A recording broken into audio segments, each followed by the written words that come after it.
Is the universe curious about itself? And if so, what's our place, our purpose in this universe? According to Amrit Sandhu, we do each have a purpose, and that purpose is driven by our values. And the universe is constantly nudging us toward those values. So, how do we find our core values, and what happens if we adjust course to start following them more closely?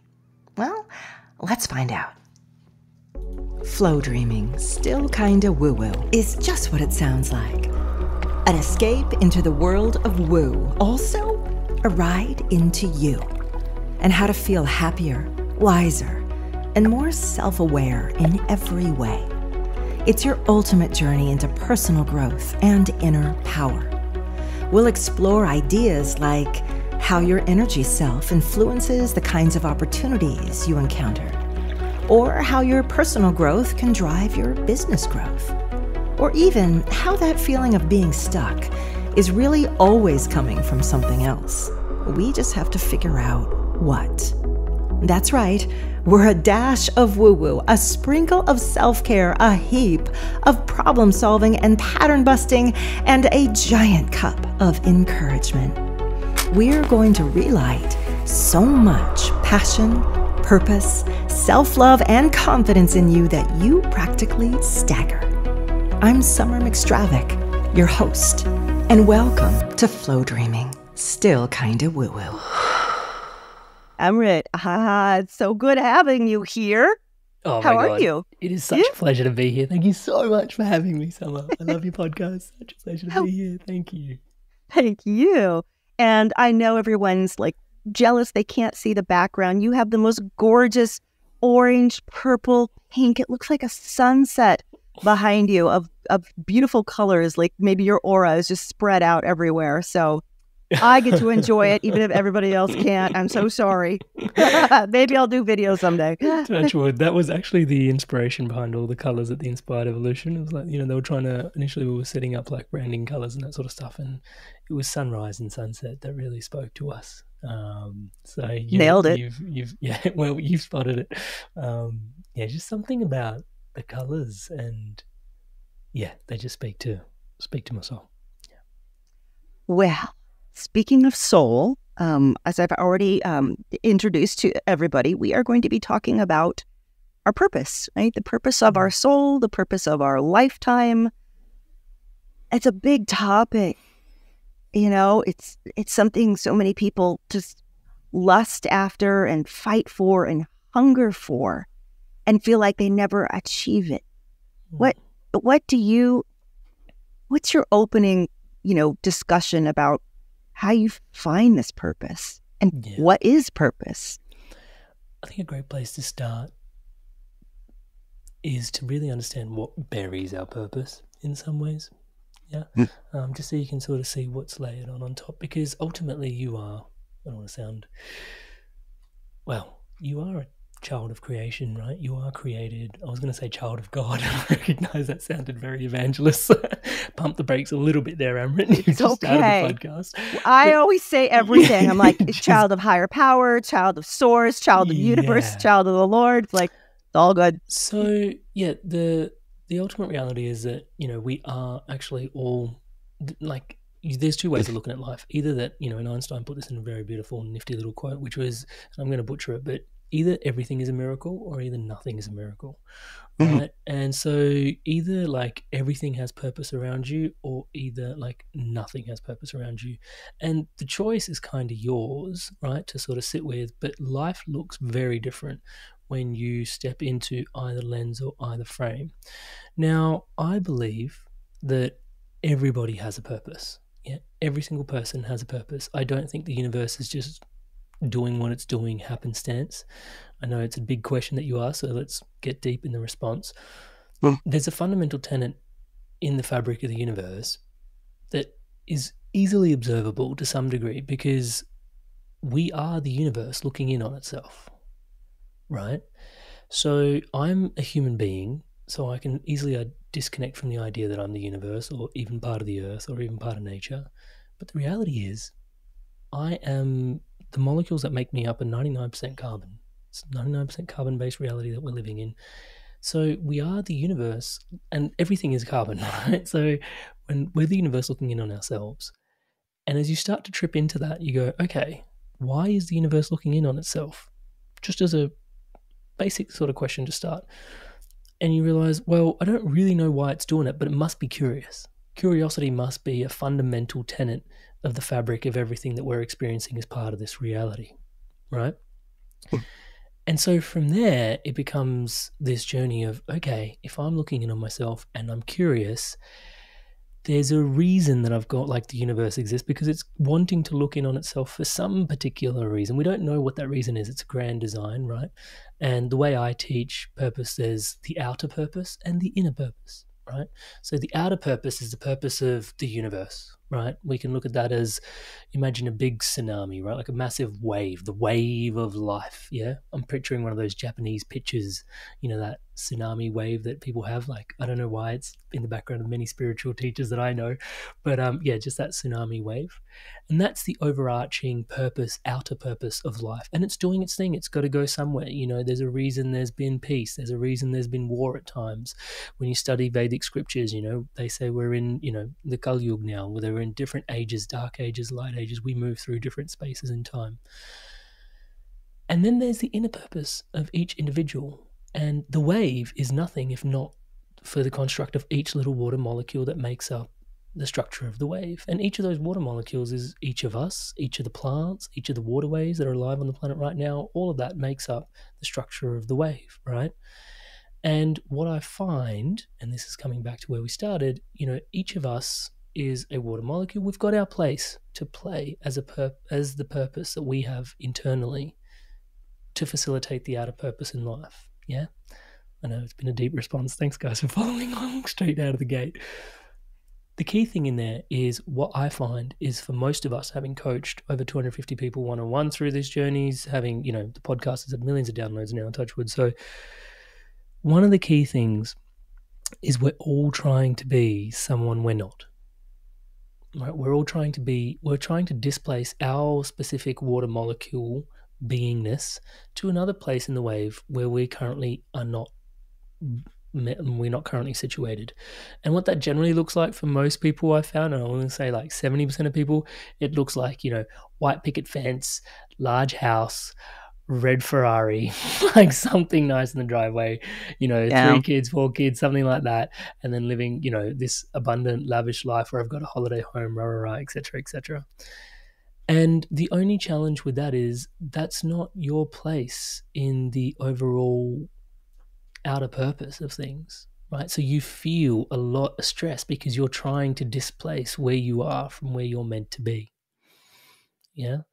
So therein lies this real, and then so why do we feel that way? Why do we have all these stories that are packed on that try to displace us from where we are? And I think it's a great question.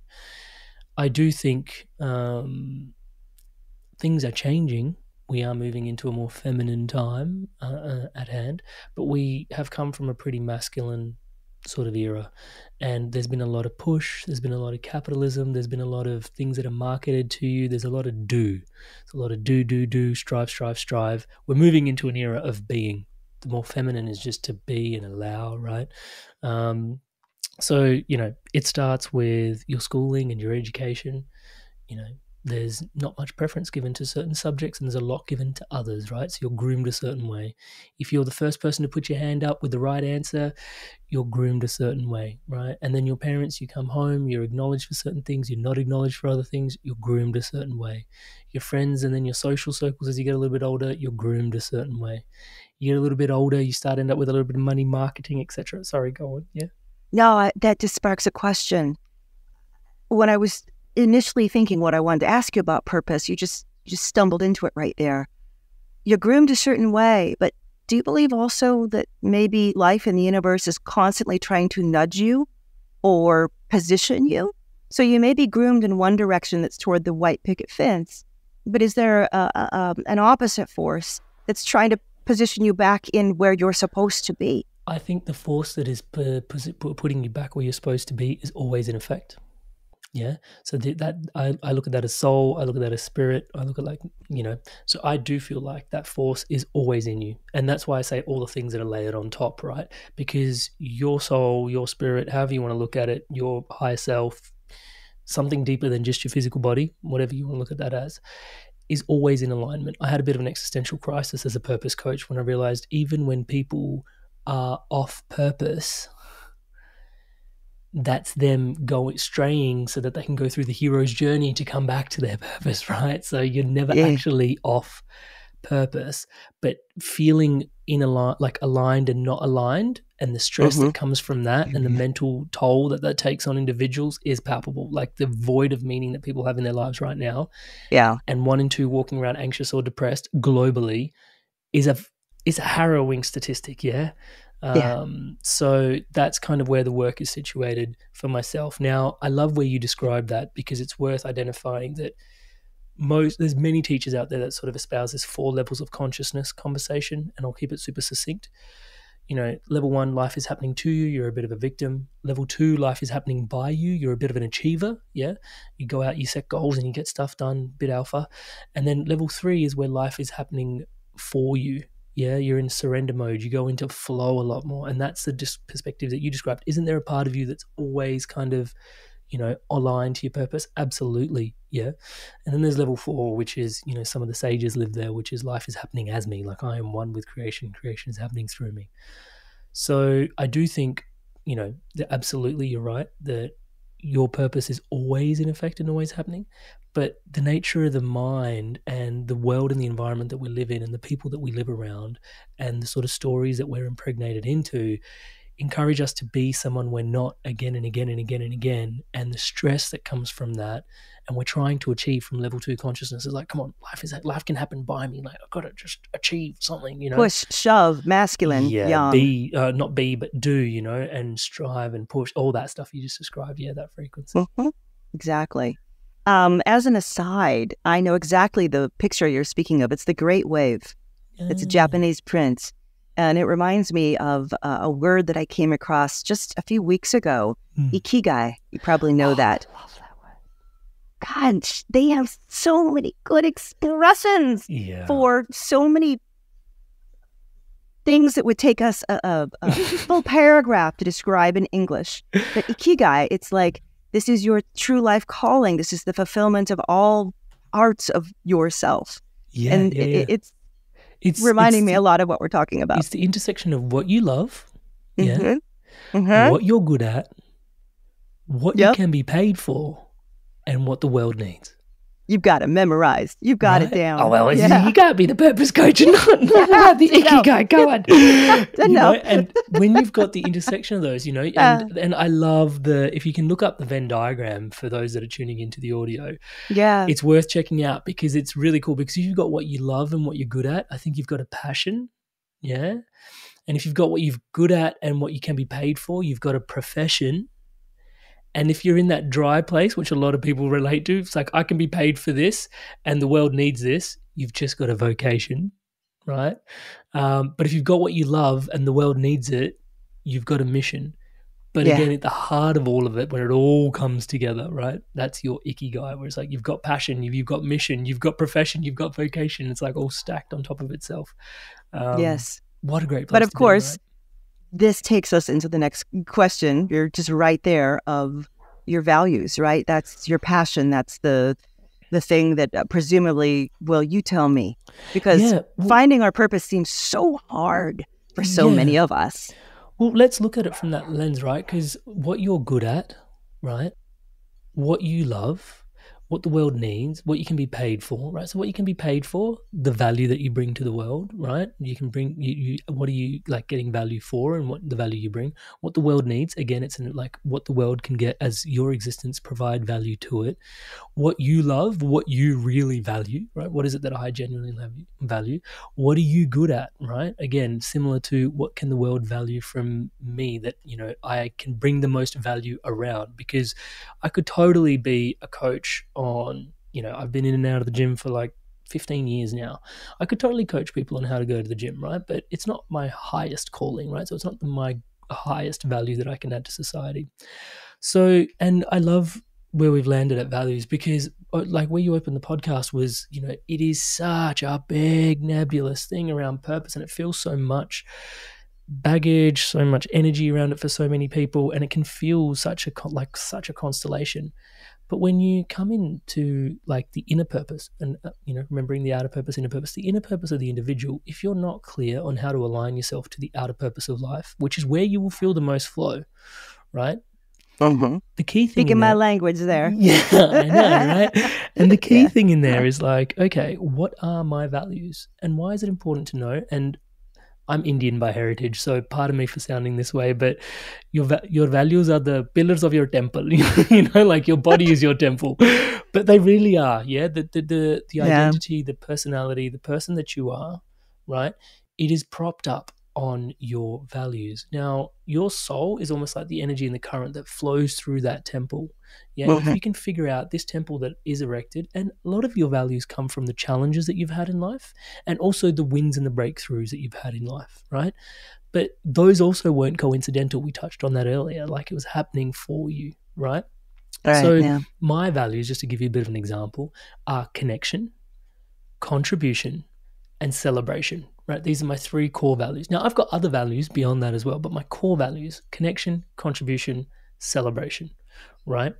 And when you look at what that means to me, like if, Amrit, you're going to jump on a podcast with Summer. Okay, do I get to connect? Yes. Do I get to contribute?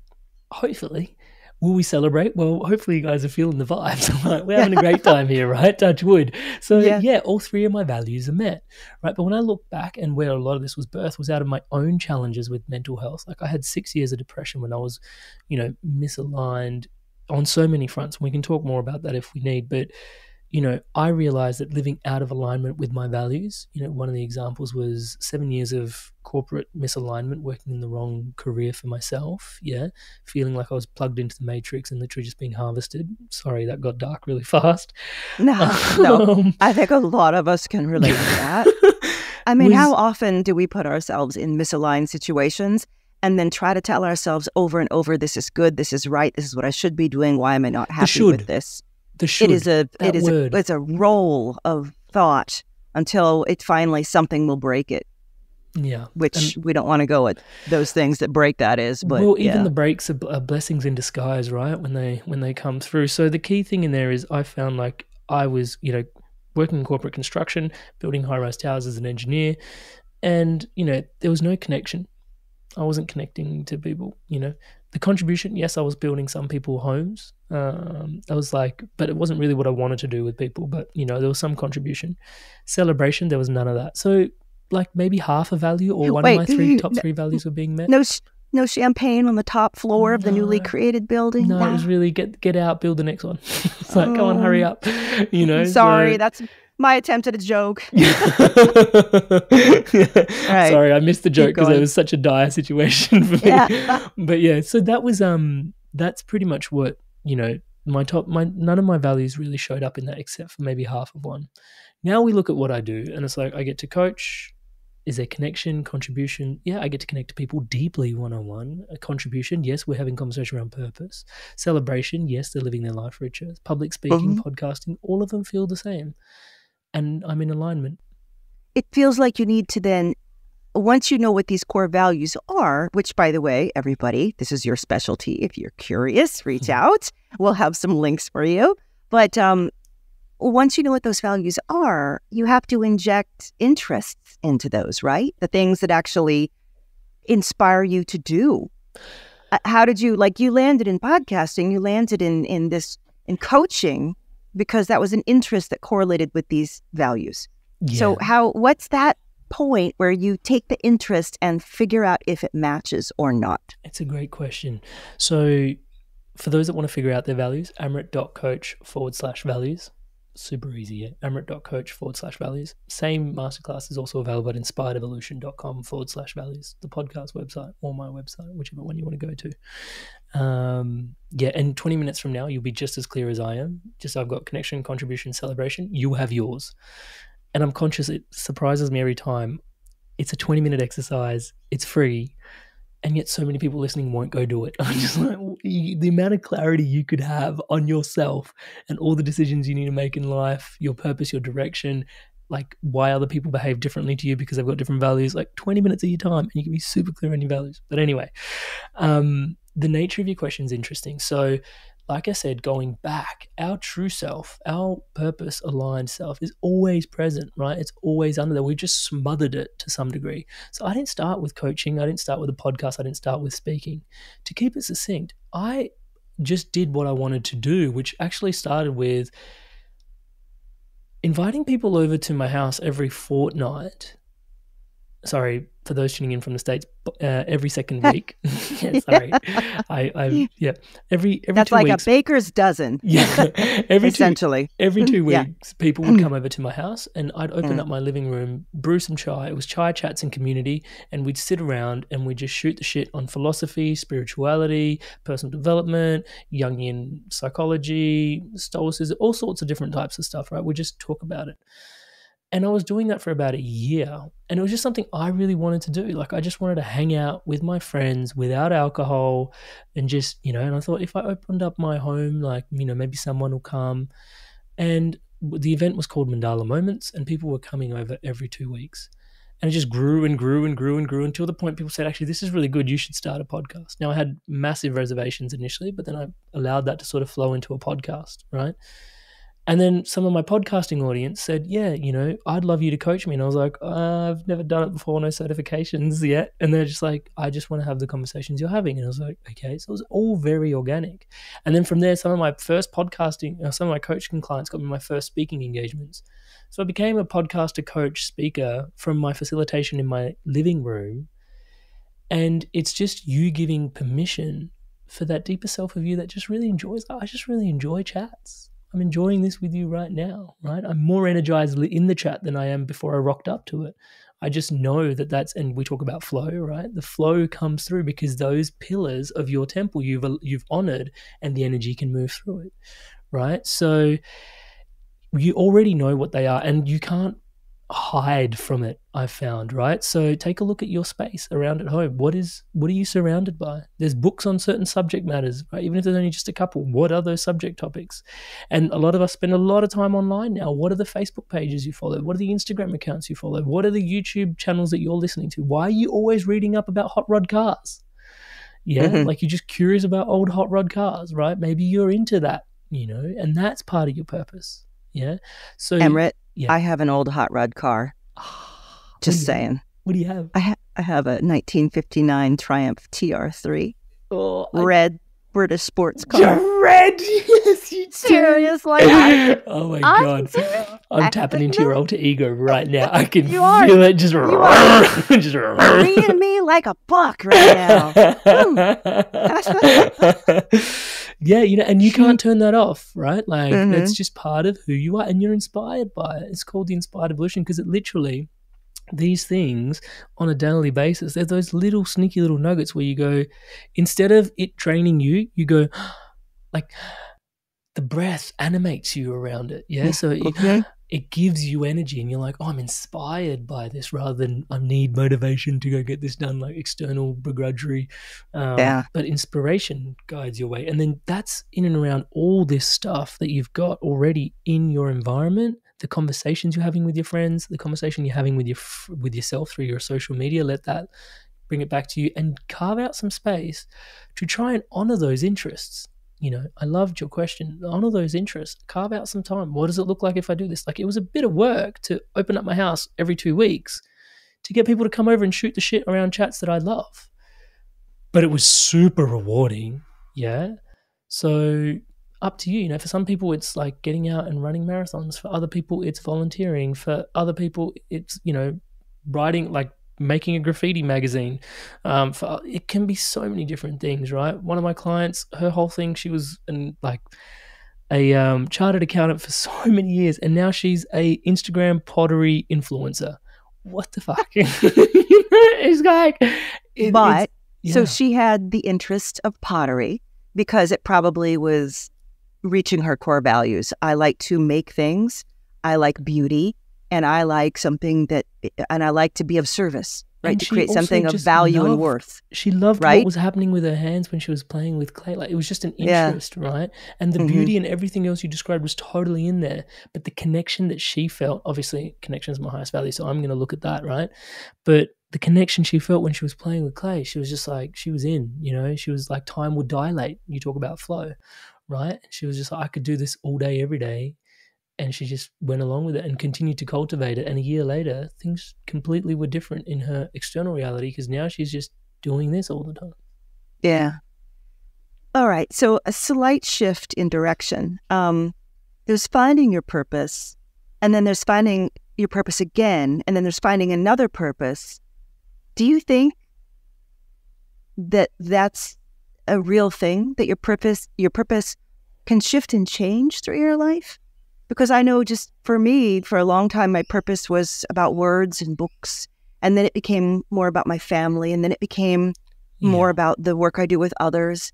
So these are interests, but does your purpose grow or evolve or change? Yeah, look, I think we have multiple purposes at any given time.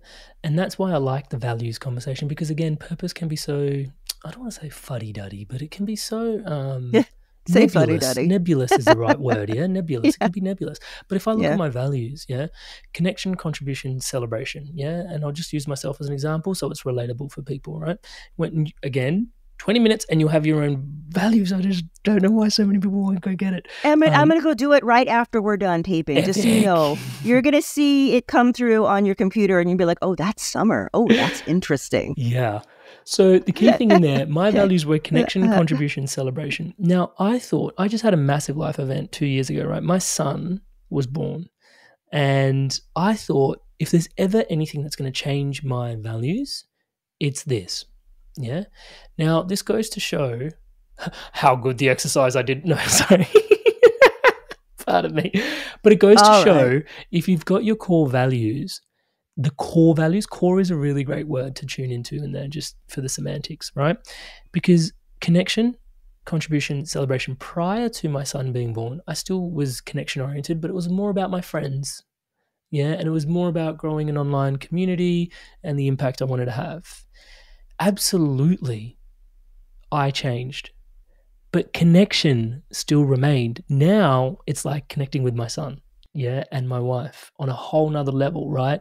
Like, what's the ideal weekend? It's like sitting at home, running around outside on the trail with my son, watching him like chase butterflies and all this cool sort of stuff. Yeah, so it's still connection. But it has morphed into connecting broadly to connecting deeply, right? So I did a pretty good job, touch wood, through the exercise to find out what my core value was. Yeah, so I've got connection. Contribution, I still really want to contribute. Previously, it was like this massive impact that I wanted to have to the world, and that is still alive in me. But now it's also, I want to show my son that it's possible, right, to make a living through contribution, through positive impact in the world. And that has brought the whole conversation around impact. It's still alive, the external, but I'm also internally driven from my family unit to go, hey, you can do what you want. You don't have to live a life of all the stories that we discussed earlier, right? Like, you can actually live in alignment to who you are. And, you know, your dad's doing it to some degree, touch wood, to some degree. Let's not get carried away. Yeah. And so that's the contribution now. Yeah. So it's brought it that little bit closer to home. And celebration now, before it was like, you know, these external wins with my friends, with my family, having my birthday. This year, my birthday was so, like, I used to have like 60 people, 70 people. My wife used to surprise me with all these people at my birthday. It was amazing, right? Touch wood.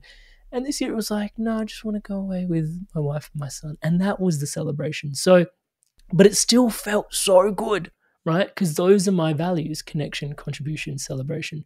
So if you've got your core values, absolutely you will change. But how life shows up within those values will just be slightly different, right? And it'll evolve with you. But those are the pillars of the temple that is you, that is erected in this lifetime. If you've done the exercise correctly, yes, you will change and evolve. But your core values, I found, and I was surprised because I wanted them to change. I wanted to stress test the values exercise when I became a dad, but they remained, like, the integrity of them remained.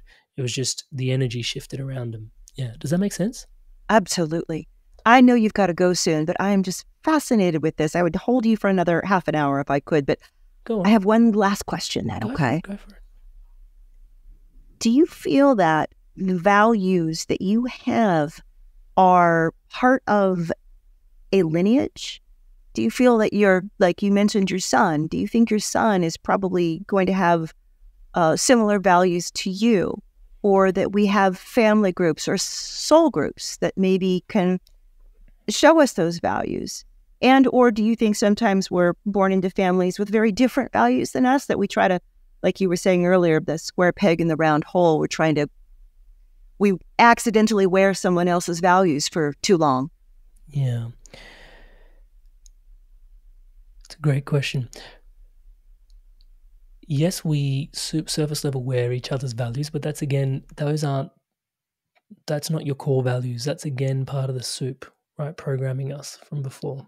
The societal soup. Sorry, I should probably be a bit more specific. I know what I'm talking about. Yeah, I was going to say, I was thinking soup like a Superman. I watch all the Marvel. I watch all the sci-fi. So I'm like, a soup. Yeah, I'm a soup. The societal soup and the environment programming you, right? But your core values, there's a school of thought to tune into, which we chose to come to Earth to pick a certain set of lessons to learn this particular life, right? Touch wood.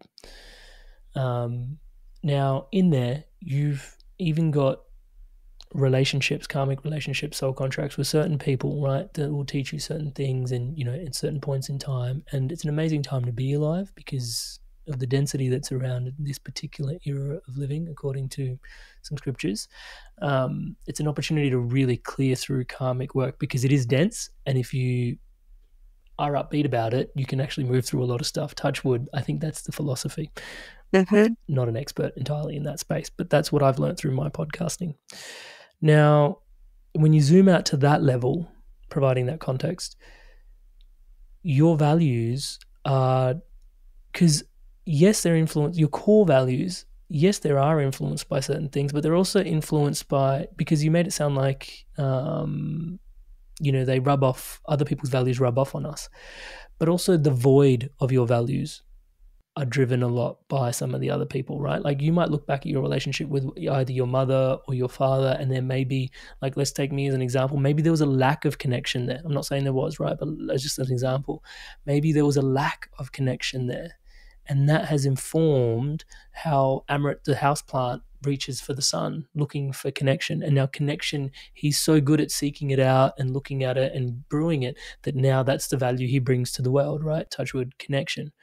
So it's not so much that, there's just a sea of values floating around everybody and we're just sort of rubbing up and picking them up. And that is probably just surface level values, which, again, is putting us off kilter on our purpose. But getting in touch with your core values, those are that's your rudder, right? And those are informed by your biggest voids and your biggest successes. But I don't think those are just happenstance. I think you were also programmed in this life, touchwood, to some degree, to experience those epic challenges and those epic wins, right? And that's your hero's journey through this lifetime. And that informs your core values and who you really are. Does that answer your question? Yes, it does. I said it was a last question, but what is touch wood? Is that like when I say knock on wood? Because knock on wood, yeah, knock on wood. Yeah, gotcha, I've got an American client. Actually, I shouldn't talk about that. Yeah. Can't talk about your clients on air. Come on. No, she always calls me out on it. She's just like, she always calls me out on it. She's like, always touching wood. No, I'm Indian. Indians have these superstitions. Touch wood. There we go. I said it again. Hey, I'm always throwing a pinch of salt over my shoulder, and I've got my own little set. Okay, I'm not kidding you. I'm going to go find out what my values are right after this. amrit.com/values, correct? .coach. .coach. Amrit.coach. Oh, .coach. Thank you. Goodness sakes. .coach/values. I'm glad I checked that. You have been such a delight. I like I said, I could have a whole other conversation. Well, fortunately I get to be on your everybody. I'm looking forward to it. Yeah, I'll be on yours as well. So everybody can listen to us all over again. So check out the Inspired Evolution podcast, everybody. It's fabulous. You're gonna love everybody he interviews as well. including yourself. I hope. Fingers crossed, touch wood. I'll throw the pinch of salt over my shoulder. Thank you. Thank you so much for having me, Sandhu. This is so such much. a blessing. Appreciate it. Yeah, such a lovely conversation. You're such a lovely being. I could just feel your soul from here. It's beautiful. Thank you. Too kind. Thank you. All right. We'll be in touch.